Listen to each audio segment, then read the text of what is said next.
ہاں مسجد میں آنے والے تھوڑے نہ آنے والے زیادہ، نہ آنے والے زیادہ ہیں، ایک ایک کے پاس جانا ہے، پیار سے، محبت سے، نرمی سے، محبت سے، شفقت سے، خیرخواہی سے، یہ بات سمجھنا سمجھانا۔ او میرے بھائی کس کو راضی کر لے، کس کو ساتھ لے لو۔ ہاں بھی نماز کیوں نہیں پڑھی کہ میں کام کر رہا تھا۔ اوہو، اگر آنکھیں نہ ہوتی تو کام کر لیتے، ہاتھ نہ ہوتے تو کام کر لیتے، پیٹ میں درد ہوتا تو کام کر لیتے۔ جس اللہ نے آنکھیں دی ہیں اس اللہ کا حکم ہے، جس اللہ نے ہاتھ دیے، عقل دی، بولنے سننے کی طاقت دی ہے، اس اللہ کا حکم ہے حی علی الصلاۃ، آجو آجو آجو آجو نماز کی طرف۔ نماز ایسی چیز نہیں ہے کہ وقت ملا تو پڑھ لو، فارغ ہو تو پڑھ لو، موڈ بن گیا تو پڑھ لو، کوئی اور کام نہیں تو پڑھ لو۔ نہ نہ نہ نہ نہ، نماز نماز ہے، سارے کام چھوڑ کے نماز ہے، کاموں سے فارغ ہو کر نماز نہیں ہے، نماز سے فارغ ہو کر کام ہے، نماز سے فارغ ہو کر کام ہے۔ اذان ہوئی، دکان بند، دفتر بند، کاروبار بند، مسجد۔ ہم مسلمان ہیں اور اسلام اور کفر میں فرق کرنے والی چیز کیا ہے؟ نماز ہے۔ سب سے پہلی پوچھ قیامت کے دن کس کی ہوگی؟ آپ نے کیا فرمایا؟ نماز میری آنکھوں کی کیا ہے؟ یہ محنت ہے تبلیغ میں بھائی، کیسے سب اللہ کو پہچانے، کیسے سب اللہ کی مانے، اللہ کی مانے، کیسے نماز زندہ ہو، فجر میں مسجدیں بھر جائیں، آذان ظہر عصر مغرب دکانیں بند ہو جائیں، سب مسجد کی طرف جا رہے ہوں، ہر ساری دنیا بازار میں، سڑکوں پہ، پیدل، گاڑی، موٹر سائیکل، یہ سب کامیابی کی تلاش میں بھاگ رہے ہیں، یہ سب کامیابی کی تلاش میں بھاگ رہے ہیں، اور مؤذن 5 دفعہ چیخ کر کہتا ہے حی علی الفلاح، آجو کامیابی کی طرف۔ کامیابی کس میں ہے؟ نماز میں ہے، کامیابی نماز میں ہے۔ یہ اللہ کے سامنے ہاتھ باندھنا، اللہ کے سامنے سر جھکانا، اللہ کے سامنے ماتھا ٹھکانا، پھر اللہ کے سامنے ہاتھ پھیلانا، یہ کامیابی ہے، اس سے ہمارے مسئلے حل ہوں گے۔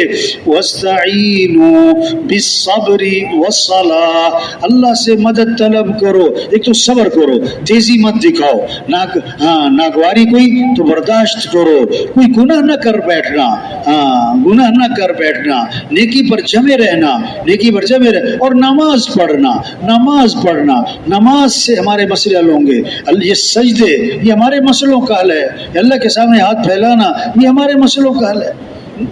یہ ہے محنت تبلیغ میں، 100% نماز زندہ ہو جائے۔ جو فجر کی نماز پڑھے پھر ظہر پڑھے، اللہ فجر سے لے کر ظہر تک کے گناہ معاف فرما دے، عصر پڑھے گا عصر تک کے معاف، مغرب پڑھے گا مغرب تک کے معاف، عشاء پڑھے گا عشاء تک کے معاف۔ اور کیسی عجیب بات فرمایا، جو عشاء کی نماز جماعت سے پڑھ لے پھر فجر کی نماز جماعت سے پڑھ لے، ساری رات عبادت کا ثواب ملے گا اس کو۔ تو سب نیت کریں کہ ہر مسلمان کو نمازی بنانا ہے انشاءاللہ۔ ہاں یہ جذبہ ہو۔ اگر آپ کے محلے میں مہینے میں 2-3 نمازی بھی بڑھ جائیں، 2-3 نمازی بھی بڑھ جائیں تو سال میں 20 25 30 بڑھ گئے، 2 سال میں 50 60 70، اور 4 سال میں آپ کی مسجد میں پاؤں رکھنے کی بھی جگہ نہیں ہوگی۔ اب ہم اپنی اپنی مسجدوں کا اندازہ لگائیں کہ 5 سال سے تبلیغ کا کام ہو رہا ہے، 10 سال سے تبلیغ کا کام ہو رہا ہے، فجر میں کتنے نمازی ہیں؟ وہی 1.5 2 3 صف، وہی 1.5 2 3 صف۔ ارے یہ پریشانیوں، ہاں یہ پریشانیوں، بھی مسجد میں نمازیوں کی تعداد نہیں بڑھ رہی، اتنی 1000 کی آبادی ہے محلے میں، 1000 کی آبادی ہے گاؤں میں، فجر میں 20 نمازی آئے، یا اللہ یہ سارے کے سارے دکانوں پہ جائیں گے، دفتر جائیں گے، کھیتوں میں جائیں گے، مزدوری پہ جائیں گے، اپنے کاموں پہ، اور سارے کام بنانے والا ہے کون؟ وہ تو اللہ ہے۔ اور ناراض کسے کر دیا؟ اللہ کو۔ توبہ توبہ، جو صبح مسجد جاتا ہے اس کے ہاتھ میں ایمان کا جھنڈا ہے، اور جو صبح مسجد نہیں گیا اٹھ کے بازار جاتا ہے اس کے ہاتھ میں تو شیطان کا جھنڈا ہے۔ ہاں بیٹا، اماں کیا کہے؟ بیٹا سو جاؤ سو جاؤ، صبح مسجد جانا ہے، سو جاؤ صبح مسجد جانا ہے۔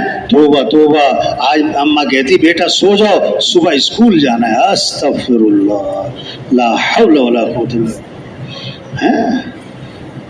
بچے کو مالدار بنانا ضروری نہیں، دیندار بنانا ضروری ہے۔ ہم نماز میں کیا دعا مانگ رہے ہیں؟ ربی جعلنی مقیم الصلاۃ ومن ذریتی، اے میرے رب مجھے کیا بنا؟ نماز قائم کرنے والا، اور میری اولاد کو کیا بنا؟ نماز قائم کرنے والا، نماز قائم کرنے والا۔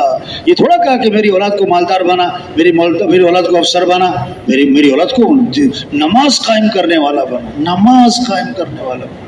اس لیے فرمایا بچہ 7 سال کا ہو گیا، بیٹا نماز پڑھو، 8 سال، 9 سال، 10 سال، اور 10 سال کا ہو گیا اب نماز نہیں پڑھتا، فرمایا اس کی پیٹائی کرو، اس کی پیٹائی کرو، اس کی پیٹائی کرو۔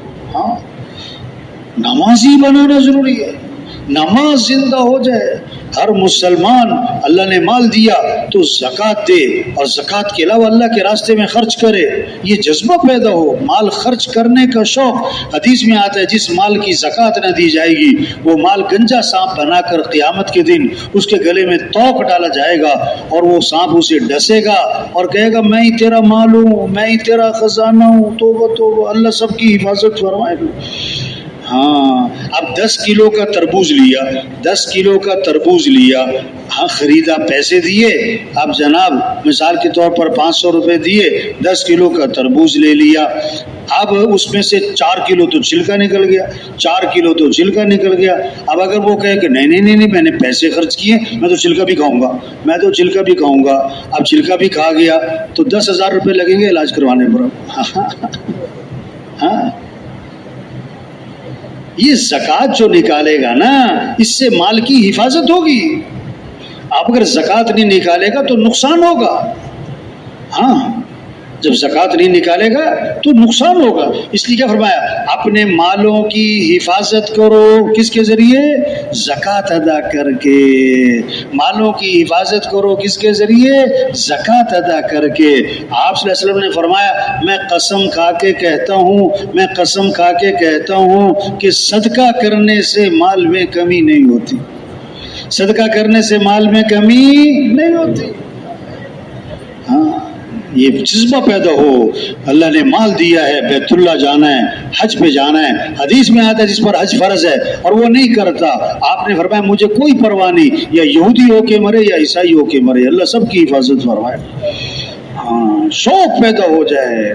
رمضان آیا ہے بھائی روزہ رکھنا ہے، واہ واہ بھائی رمضان کا مہینہ آ رہا ہے، بھائی برکت والا مہینہ آ رہا ہے، بھائی رحمت والا مہینہ آ رہا ہے، بھائی مغفرت والا مہینہ آ رہا ہے، بھائی دعاؤں والا مہینہ آ رہا ہے۔ ہاں، سیزن آ گیا بھائی، یہ شوق پیدا ہو ہر مسلمان، یہ محنت ہے۔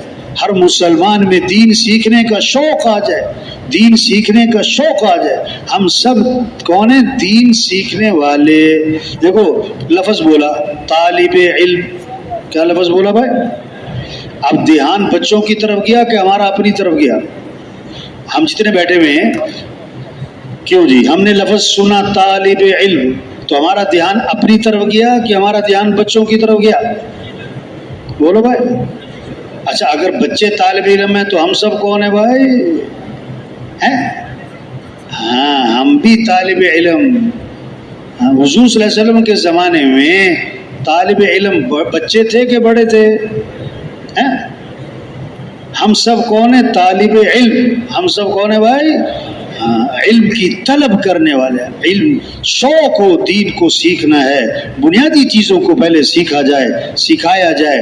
حدیث میں کیا آتا ہے؟ یہ مسجدیں صرف نماز کے لیے نہیں ہیں، مسجدیں صرف نماز کے لیے نہیں ہیں۔ ہاں، ایک عمل مسجد میں نماز کا بھی ہے، نماز بھی ہے، لیکن صرف نماز کے لیے نہیں ہے۔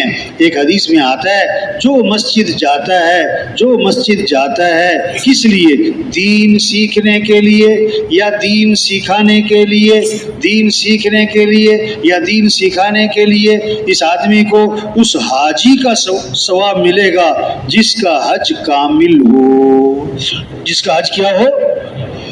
ہاں، حج ہماری مسجدوں میں نماز ہے، نماز سے پہلے تالا ہے، نماز کے بعد تالا ہے۔ نماز سے 10 منٹ پہلے ایسے لگتا ہے جیسے کسی نے آنا نہیں، اور نماز کے 10-15 منٹ بعد ایسے ہوتا ہے جیسے کوئی آئے ہی نہیں۔ تبلیغ محنت ہے، ہر مسلمان میں دین سیکھنے کی فضا بن جائے، دین سیکھنے کا شوق پیدا ہو جائے، ہر مسجد میں دین سیکھنے کی فضا بن جائے، قرآن کی تلاوت اور ذکر کی فضا بن جائے، ہر مسلمان قرآن کی تلاوت کرے، ہر مسلمان اللہ کا ذکر کرے، ہر مسلمان کی زبان پہ کس کا نام آ جائے۔ کیا خوبصورت حدیث ہے، کیا کمال کے الفاظ ہیں۔ آپ نے کیا فرمایا؟ کلمتانی خفیفتانی علی اللسان ثقیلتان فی المیزان حبیبتان الی الرحمن سبحان اللہ وبحمدہ سبحان اللہ العظیم۔ دو کلمے ہیں، زبان پر بہت ہلکے ہیں، قیامت کے دن ترازو میں بڑے وزنی ہیں اور اللہ کو بڑے محبوب ہیں۔ وہ کیا ہیں؟ سبحان اللہ وبحمدہ سبحان اللہ العظیم، سبحان اللہ وبحمدہ سبحان اللہ العظیم۔ اب مزدور مزدوری کر رہا ہے اور کیا پڑھتا جا رہا ہے؟ سبحان اللہ وبحمدہ سبحان اللہ العظیم۔ مستورات گھر میں روٹی پکا رہی، آٹا گوندھ رہی، بچے کو دودھ پلا رہی اور کیا پڑھ رہی؟ سبحان اللہ وبحمدہ سبحان اللہ العظیم۔ حضور صلی اللہ علیہ وسلم نے فرمایا اپنے ایمان کو تازہ کرتے رہا کرو، ایمان کو تازہ کرتے رہا کرو۔ صحابہ نے عرض کیا حضور ایمان کو کیسے تازہ کریں، کیسے تازہ کریں؟ آپ نے کیا فرمایا؟ لا الہ الا اللہ، اس کو کثرت سے پڑھا کرو، 2-4 دفعہ نہیں، 40-50 فرمایا کثرت سے پڑھو، کثرت سے پڑھو۔ ہمارا ڈرائیور گاڑی